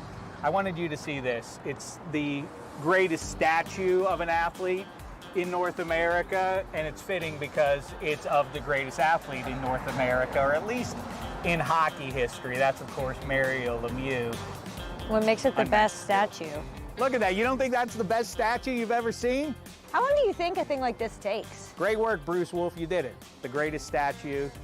So, be honest, is this what I sound like when I talk about Iowa? Dave's talking about t-shirts when we got donuts. He doesn't understand the priorities. You can eat donuts while wearing a t-shirt in Pittsburgh. This whole thing, this is where all the 18-wheelers would pull up, and then they would walk across the street to Primanti's. But then they get back into their 18-wheelers because they had to get on the road. You need at least a hand to drive, but you couldn't be eating fries. So they put them all on the sandwich so that the truckers could hit the road again and eat it all in one hand. You're just explaining driving while eating, Rose. And when Neil O'Donnell signed away, I mean, it was really his fault that they lost, but who knew that they actually already had the quarterback on the roster and Cordell Stewart, you know? He would have been... I agreed with you when you told me that 6 hours ago. I feel like the most true Yinzer experience ever is going and seeing Pittsburgh with Dave Damashek and just hearing words and stats and facts and a whole lot of other things. Yins is officially now a Yinzer. I would like to officially declare you a member of the off-roading crew, and in honor of that, as a true off-roading tradition, is when you become a member of the off-roading crew, Rose sings you a song about your day in Pittsburgh. So Rose, take it away. We're here with Dave. He showed us Pittsburgh. He didn't like that I played with the deuce. I won the deuce. The deuce. You're gonna hate this, Dan. So much. Greg, you've been to Pittsburgh before, I would imagine, right? I have. I mean, you've probably been like, have you been to every state? Well, I mean, been to. Does it count if I fly over it? It doesn't, right? No. I have not been to every state. No, I don't believe you have to contribute to the state's commerce. Okay. No, I have not. What about like a stop on a plane? Like I'm in their airport, but I don't leave the airport. No, it does not bag count. of chips in the store? No, it does not count. You have to be in the state. To leave the airport. Absolutely. And preferably, like I said, support the commerce. Buy something. It counts if you're in the airport. No, it does because I'm contributing to the commerce. No. I'm buying a pack of gum in a Montana airport. 50-minute layover in Montana does not mean you've been to Montana. That's terrible, What Greg. if I That buy does a not- pack of gum? No, it does not. That's in the airport. That has nothing to do with the city. So the airport is not in the city, huh? It does not count as having visited the city. It does not count. I would debate that. How many states do you think you've been to, not counting that Bobo rule that you want to include? I would say 43. Wow, that's pretty incredible. Yeah. I don't think I've been to Montana. I'm not sure that I have been to both Dakotas. Yeah, most. I like keeping track of how many states I've been to. I've been to 27. You have like a map with pins? No, I know in my head. You just keep track. I'm the kind of guy who would ask my wife, how many states have I been to? And kind of the guy that. She would know better than me. Number 22. Yeah. Speaking of which, do we have an update to your sayings? Do we have The catchphrase countdown? catchphrases? Yeah. Do we have it? 'Cause Yeah, you had a new without- episode dropped this morning, right? The Greg Cody show, featuring Greg Cody. Yeah, 7 thank you. a.m. this morning it dropped. Thank you, Roy. What numbers are we on these days? We are on numbers 18 and 17. Now, you did say that you have 17 that are worthy of, like, being number one. Yes. So we're now at that point, you're saying. Yeah, the problem with this countdown is that You're doing it as you go. There are going to be sayings that were graded. We've already top realized 10 that he that screwed aren't this gonna up. make That's it. what he's getting to right now. He's Yeah. realized, looking at the full list, that he has screwed this up, that there are good ones that are going to get left off. Yeah, that's true. We've been telling him that for weeks, but he has now just had the realization of, I only got 17 I know, spots it's- left, it's and I gonna got be tough. Because 20 instead good. of just writing down every phrase that he has and then sorting out the numbers, that's right. You're Constantly doing adding. it as you go, counting backwards. You know what? I'm a small private individual. I'm doing the best I can. All right, well, let's get to it here. Do we want to recap from 50 or do we want to? Oh, he does it. All right, let's go. Take us down, Greg. Let's All go. right. Number 50, I'm Fuller than Vern Fuller. 49, where's my click, click? 48, hey, Butterfinger. 47, punt. 46, Scranton. 45, I'm busy in a one-arm paper hanger. 44, Georgia. 43, I'm the kind of guy that 42, balling the jack. 41, hey, with the monkeys, baby. 40, thank you, Billy. 39, I love him like a pet. 38, who made it a salad? 37, we're rolling now, huh? 36, your brain beating me. 35, let's go States. 34, driver comfort is paramount. 33, dummy up, save up. 32, catches catch can. 31, doesn't make it right. 30, so on and so forth. 29, very good. 28, the Little League theory. 27, nice hat, asshole. 26, the others, they all learn from me. 25, don't go showering to try to please me. 24, look at that jerk. 23, it's like a packing house in here. There should be hams hanging from hooks. 22, what'd you learn? 21, hee-haw, 3, ba-day up. 20, I'm not going to take a quiz. 19, sassafras. All right. Now, of those, take a breath. Let me take a breath. Of those, do you feel like there's been a breakout star? Because I do think there's been a breakout star.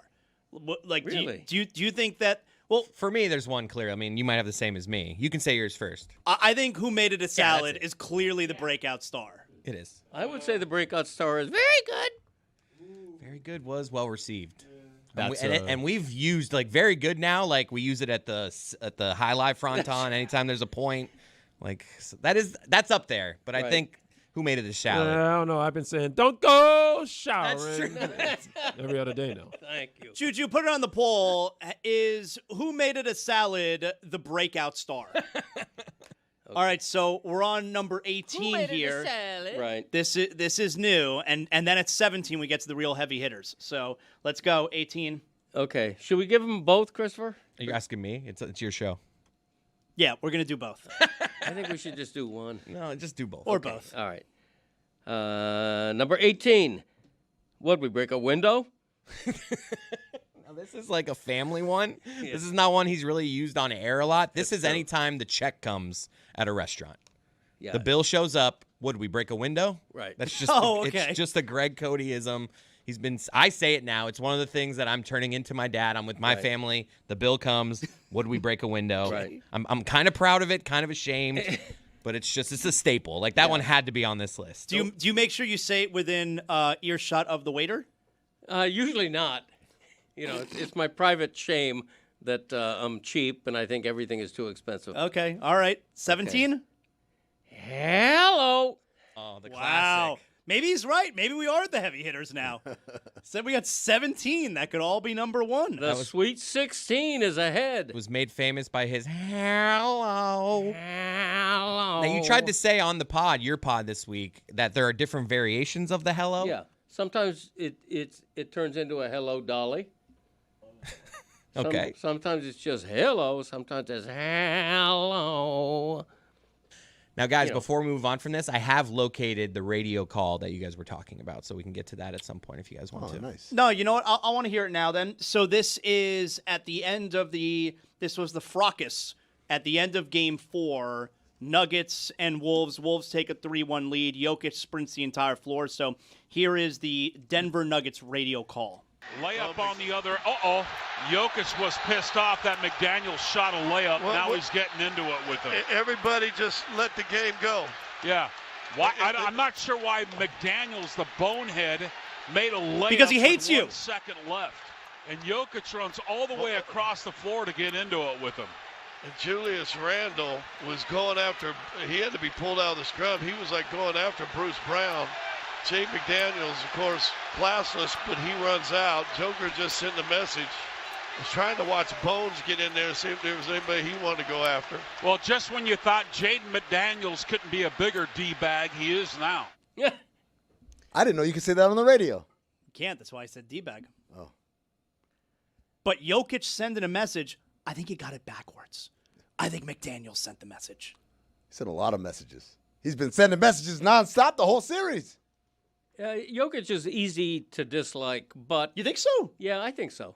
Huh. I think he's a hothead. I think he's always looking for trouble. But...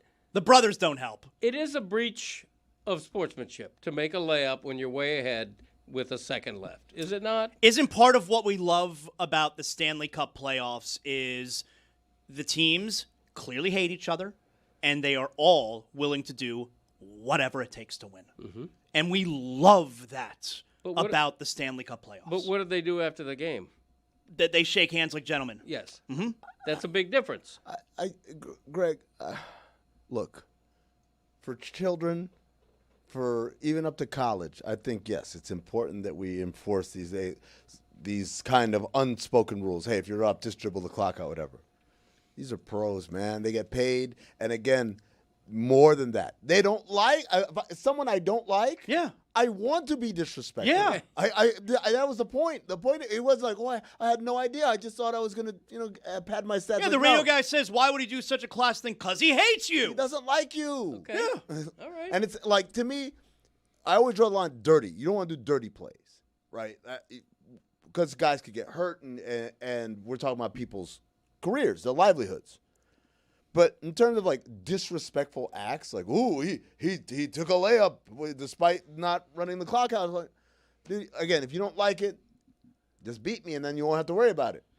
But, okay, let's say instead of a layup with 1 second left, it was an overly flamboyant slam dunk. Don't care. Don't care. The more Okay. disrespectful, the better. The better. In that spot. Like in this situation, Yep. that's what he's trying to do. Yeah, like the more disrespectful, the better there. Like he's not going to lose sleep. Like, hey, Nikola Jokic doesn't respect you anymore, and neither do the Nuggets announcers.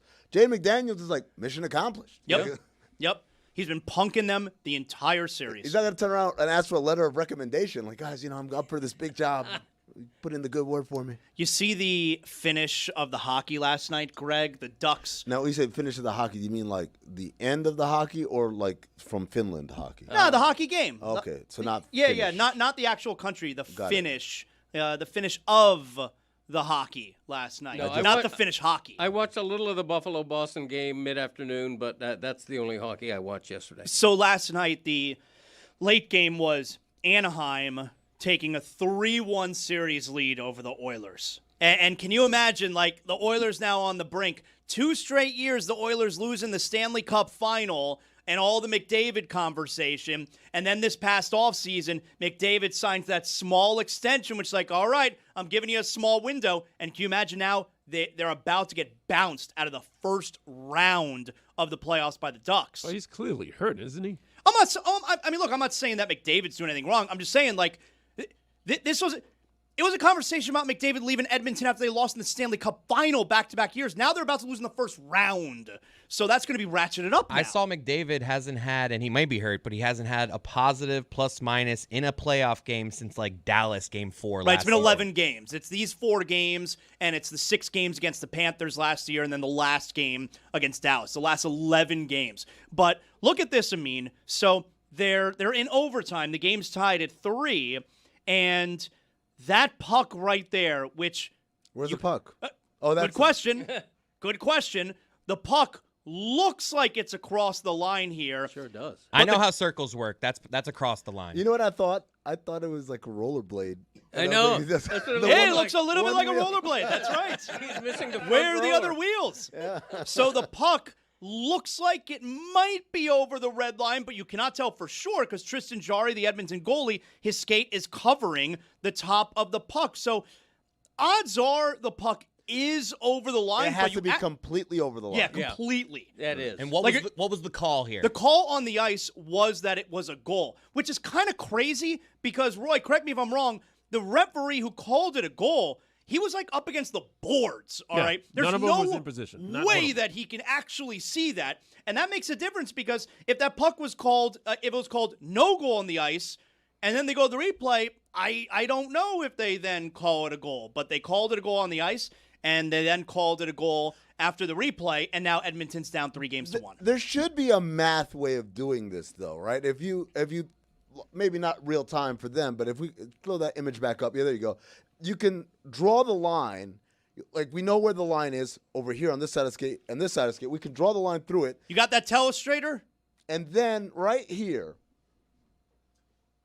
I'm going to bring this in for me. You see the center. All right, I mean, he's going to – Chris is bringing in the telestrator here for you. All right, so you're going to be able to draw it for Now, do us. I have to make several apologies to the audio audience that I'm going to be using It's this okay. illustrator? It's okay. All right. So here's what I want you to do. All right. I want you to draw the bottom of the red line first. Okay. Draw the red line across the screen. And I'm going to be as generous as possible because I don't know if you guys can see. It is very hazy at the end of the red line. So I'm going to take the hazy. So draw the red line. There you go. Yep. It's a little wobbly, but that's a good. Right. That's not the Wow. That's a bad draw. Wow, you want to try that again? I never said I was good at drawing. All right, so. give us the red line again. Let's try to be a little bit better, okay, here. We're trying to be fair.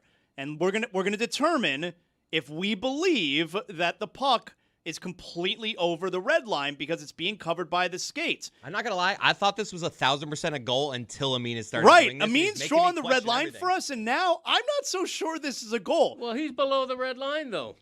No, because it's hazy. Like I'm not going haze. off the I'm not going off of like the deep red. I'm going off of this haze because I don't know where the line ends and begins. So now draw us the part of the puck that we can't see. And let's see if we think that it's below the line. I'm going to draw around the puck, right? Which you can see. All right, you're tracing the part of the puck you can see now. That's an oval. That looks like no goal to me, Amin. That's touching. It's an That's touching. egg-shaped puck. Right? Let me undo this. Right? If you see right here, this is the center of the puck. And we're trying to, if this is the radius right here going outward. Yeah. Right. Diameter, though? Yeah. So if I go back this way, see, that line is shorter than this line, meaning that it's got to be longer. Yeah, it's got to be longer. And if it's longer, that's actually a really good explanation. I also think Amin has broken news here. Look at that. Oh, no. That looks like a penis. Okay. Is that an owl? It looks like a bird's face. I'll tell you. Extrapolating is what I'm doing. If I'm an Oilers fan, like it's such a devastating way to lose. Like think about it, Greg. The Panthers, the last 3 seasons, played so many high-stakes playoff games. Yeah. They got to the Stanley Cup Final 3 years in a row. They didn't lose a single game that was like soul-crushing. Like that's a soul-crushing loss right there for Edmonton. And the Panthers lost a couple games in overtime. The Rangers, okay. They didn't lose any games where it was like I want to jump out the window. Yeah.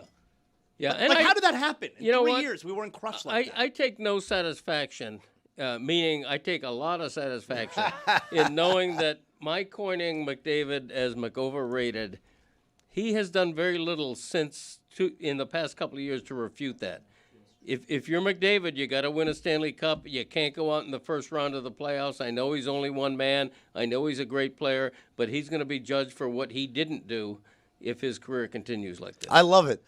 You were the first one on that island. Yeah. That's what I love. You're Christopher Columbus. No, well, that's a bad example because he wasn't the first one on it. But like Captain James Cook or one of these other guys, right? Go. I'll take it. You got there. Yeah.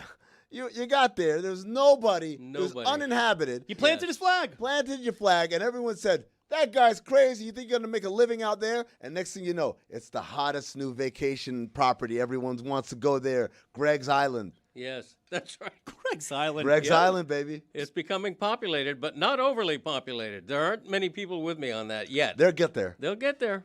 They'll get there. Give them some time. We're 2 years later, and he still hasn't won anything. Dave Damanek. Yeah, Connor McDavid is definitely a regular season player because, once again, he led the league in points, in assists. Wow.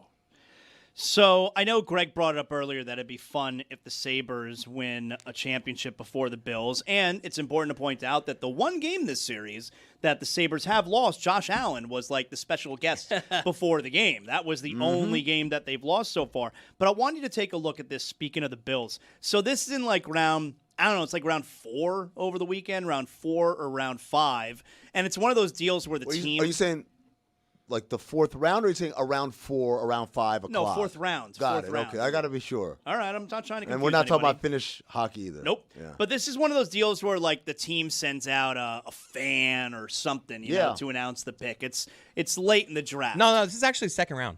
Wow. The second round? Yeah, this is the 35th pick. You're going to hear him botch that, this is but great. it's the 35th pick. All right, so I'm not sure who this is, all right, for it to be in the second round, because I don't feel like they're sending fans out in the. That feels a little early to start, goofing off. Alums? Do they send out? I know, like.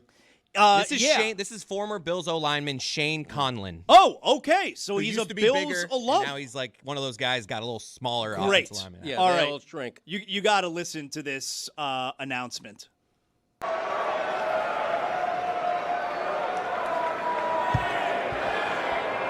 With the 35th pick in the 2016 draft, the Buffalo Bills select linebacker T.J. Parker from Clemson. And a time traveler. That's 2016 draft. The 35th. I'm not saying Shane was hammered. I am not saying that. Clemson. Now, when we're dealing with football players, should we be a little nervous here that that's going on? Fun CTE.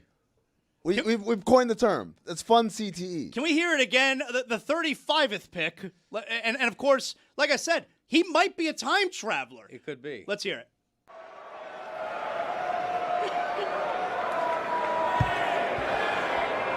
With the 35th pick in the 2016 draft, the Buffalo Bills select linebacker T.J. Parker from Clemson. You know what? Having heard it a second time, he's clearly nervous. So we can laugh at this. Yeah, like, this is not just him. It's fun CTE. But it could just be nerves, which is we could take the CTE away and we'll just have fun with it. I like having fun with the CTE. I can see glancing down at the notes to make sure it's the 35th. But do you need to look at the notes on the year? If you're very nervous, yes. Really? 2016? That had to have been handwritten. How nervous can you be to not know the year you're living in? Right. I could have the worst. I could be in the middle of a panic attack. I've had a panic attack before. Have you? I've had many panic I'd attacks. pay money to watch a Zaz panic attack. Well, you're not going to get them anymore. I take medication to make sure it does not happen anymore. Yeah. But I've had panic attacks. All right. If you ask me what year I'm living in during the panic attack, I'm gonna get it right. Has it ever happened during the show, like in the middle of doing radio or whatever? Yeah. Really, a panic attack during radio? That's why I had to make sure that I take care of it. What happened? It's what happens It when just you have a panic attack. Like like there was nothing that triggered it. I don't know. It's one of those deals where probably if I went to like therapy, we can get to the bottom of it. But I'm not really interested. Should go to therapy. Like I just wanted to stop. So give me the medication. Like that's all I care about. Pop them pills, baby. Yeah. That's it. I take my feelings, my emotions, I take them all and I shove them way deep inside where they belong to never come out. And one day you'll die. Pop a couple of pills, right? Just to make sure they don't come back up. Yeah. So, but if you asked me in the middle of that panic attack, I know what year I'm living in. So could we recreate it?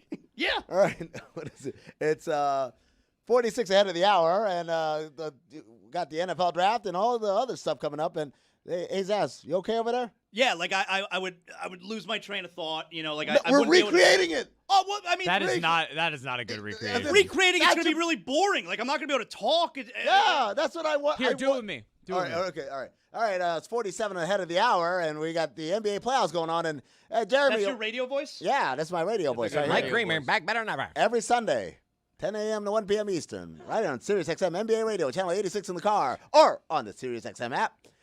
Jeremy, what's the latest we have with this Pat Riley press conference? What was that? What's the latest we're having with this Pat Riley press conference? It's his It would go a little like that, yeah. Really? It's his Yeah. 35th season. So just me talking. That's what it is. There's a bunch of panic attacks that happen on this show, apparently. Well, that has to be terrifying to be prone to that and to realize you're live on the air. Yeah, and you just have no control over it, and you don't know what's happening. I mean, it's one Like, thing. I didn't know what it was when it was happening. It's one thing, though, if you're alone in your house, but knowing you're live on the air. It happened to me on a Miami Heat broadcast. No! Yeah, one time. Yeah. Oh, my God. Yeah. Playoff game or regular season? Regular season. Okay. Yeah. All right. So, Bobcats are in town, and It's a big game, you know.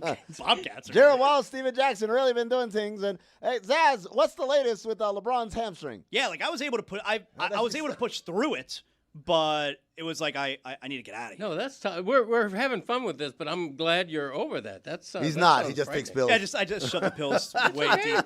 That's okay. That's the American way. I'm comfortable with it. Pills are fine. Yeah, Pills are good. I found the way to deal with it. Yeah. I'm comfortable with it. good. Pills are good. Pills are good. I mean, I heard you have a top 5 team. I sure do, man. So I sent the note and said, hey, I got top 5 word abbreviations that just need to be the word from now on. And I realized that might be confusing, so I have a great example. This one is an emeritus. It happened, it's already crossed over, and we just accept it. Greg, spell the word donut. D-O-N-U-T. Right. Wow. That's not how you spell donut. I would not have went that way. But now that's how everyone spells donut. We've just accepted it, right? Because Dunkin' Donuts basically came out with that, and we just accepted, hey, no one wants the UGH of dough. Right. Just donut, D-O-N-U-T. So Fair. these Good. are all words that we have abbreviations for, but if you ask someone how to spell it, they'd probably give you the boring regular spelling. So I'm nominating that these words, this be the new spelling of all these You've words. excited my dad, by the way. This The is great. donut thing, like I he is love it. smiling over there. He's Yeah. loving this. I know love this my one. audience. All right, we got the fanfare ready. Got one OLI.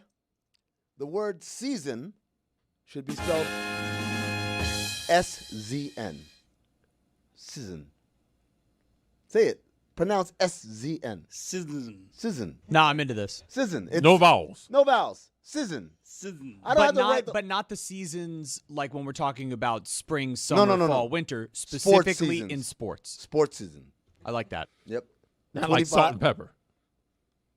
Oh, that's a good one. I got to put that on. Put on salt and pepper. Some Lowry's. Yeah, push it good. All right. Number 5. Easy. Easy. Easy. Call it a day. Easy pass, easy lane, easy tax filing, easy. Why are we doing this E-A-S-E-C? No, easy. Easy. Number 4. T-H-O, though. Again, I don't need these extra letters. Is it thuff? Is it that? Though, T-H-O, it gets it across. You're just coming after O-U-G-H, basically. No, I right got now. other ones. Okay, maybe not. Number 3, through. Oh, yeah. T-H-R-U. That's an obvious one. Drive That's a through. good one. But that's an actual word, though. What? Through. T-H-R-U. Throughway. What does that mean? Through. Exactly, but so it's a T-H-R-O-U-G-H. That's what it means. But we should just get rid of the T-H-R-U-G-H, Yeah. just like we got rid of donuts, D-O-U-G-H. I think that's accepted. I think T-H-R-U, more than the previous few, Yeah. is accepted right Yes, now. that's right. SZN has not been That's universal. that's why it's a list. That's why it's a rank. We get better as we go on. I've accepted easy. Easy's a good one. Though is also good. Number 2, trote. Why do we need that extra H? We're saying, oh, he kicked him in the throat. It's T-R-O-A-T, trote. Trote? Yeah. Jamaican? Isn't it throat? But you've just changed the word now. No, it's the same word. We're just going to spell it how we say it. Trote. Oh, I got something caught in my throat. I'll give you a punch in the throat. Pardon me. Okay. So T-R, just no H. No H. So you're saving one letter. Is that really an abbreviation? Of course. Yeah? Okay. And the number 1 abbreviation that needs to be the official spelling of the word forever. And now I'm saying this, I'm realizing that Chris was right all along. It's light. L-I-T-E. Yeah, it's a good one. Why are we spelling light any other way? Yeah, Miller Lite. There you go. L-I-T-E. That's the word. That's how we should spell it. Miller Lite does set the standard. Not bad. And I just had a war on the letters G and H, basically. So, no, I didn't even think of it. I really put together this list, like thinking, oh, yeah, these are good words. Not bad. I mean, last night the 76ers, or yesterday afternoon, the 76ers got Joel Embiid making his debut in the first round. That's good news. Is it good news? It's good news. He's back. He played. Well, this is the bad news. They got bashed over the head. Well, and he took 21 shots. Got by to. far the most shots of any. Well, he had to. Yeah, you got to. I mean, they won game 2. Game 3 was a close game. He hasn't played in weeks, and he returns and takes by far the most shots on the team. Buddy, I watched an Oklahoma City game versus the Suns where A.J. Mitchell led the big game in field goal attempts. A.J. Mitchell. I don't even know who that is. Exactly. This does feel like a situation where you might crush him if he took 4 shots. You finally come back and you only take 4. Like, he's their best player. You know, A.J. Mitchell, he spells it A-J-A-Y. He should just spell it A.J. Just A.J. Abbreviation. The idea that Joel Embiid shot too much kind of takes away from the bigger storyline, which is they couldn't guard anybody. They let these guys go crazy. You got Jaylen Brown saying that we call Peyton Pritchard Big Shot Bob, which doesn't make sense because his name's not Bob. I hate watching this Celtics team play. Game 1, 3, and 4, they shot great from 3 and they won. Yep. Game 2, they shot terrible from 3 and they lost. It's like when they win the NBA championship, why just give them like a math trophy? Like that's how they win, is with math. They win with math. If they hit their 3-pointers. That's not even math. That's just. Well, it's 3's better than 2. That's how they play. Oh, when 3 goes in. Yeah. Like they're just like they're a math team. The real math is how many times can you shoot well? Not. Yeah, it's can you do it 4 times out of 7? And so far they've done it 3 out of 4 this series. So they lead 3-1. They're playing against a team that is substandard. Mm-hmm. Right? Yeah. We'll see how it goes. But that's still their next formula round. against whoever they play. It's been their formula forever. Yeah. Yeah. Like right. that was the case they almost came back from 3-0 against the Heat because they shot poorly in the way they were defended in the first 3 games and then shot very well after that. Clyde Nexler. I also saw someone say that Peyton Pritchard, this is from Dropkick Murray, Peyton Pritchard. It's a good name. Yeah. Looks like a cop who turns his body cam off. Absolutely. I've never seen anyone who looks more like a thing than Let that. me tell you which cop he is. He's the one that approaches the scene with his thumbs under the vest. Wow. What's going But on like here? after the other 2. Yep. Yeah, he strolls up. What's up, guys? What's going on here, fellas? Everything good? Yeah. Absolutely. And Sam Hauser's the first one that shows up. Yeah. And he's a little nervous. Right, That's which a is good why one. Peyton Pritchard has to walk up. Walk up and do some ACAB type activities, right? I do want to talk a little bit more about what's going on with the Pistons and Magic. They play tonight. abbreviation. That's tonight at 8 p.m. Eastern as the Magic are a home win away from going up 3-1. Zaz, we were literally watching them get their heads bashed in by the Sixers and saying, Jamal Mosley, pack your bag. Yeah, And I fired him the Wednesday of that week. And now they're on the cusp of taking a 3-1 lead against the 1 seed as an 8 seed. And we all had them losing to the Hornets in the next play-in game. They won by like 30. They beat them like they stole killed something. them. Yeah. And now they're going to beat the Pistons. Did they lose Maybe. the Sixers on purpose that game? No. Everyone was checked. I'm telling you, people were telling me this team is checked out. They're checked out on. Yeah, the that's coach. what I thought. And I'm like, oh man, It looked like really? dead team walking going into that Charlotte game. I feel bad because I think Jamal Mosley's a good coach. I think he's got them to this point. When he got there, that was a terrible team. Well, if they win this series, not going anywhere. Well, so at the time, the report was, doesn't matter what happens in these playoffs, he's out. It's crazy that either the Pistons, the Magic, the Cavs, or the Raptors are going to make the conference finals. Dan Eckerpatrick. I screwed that up. What?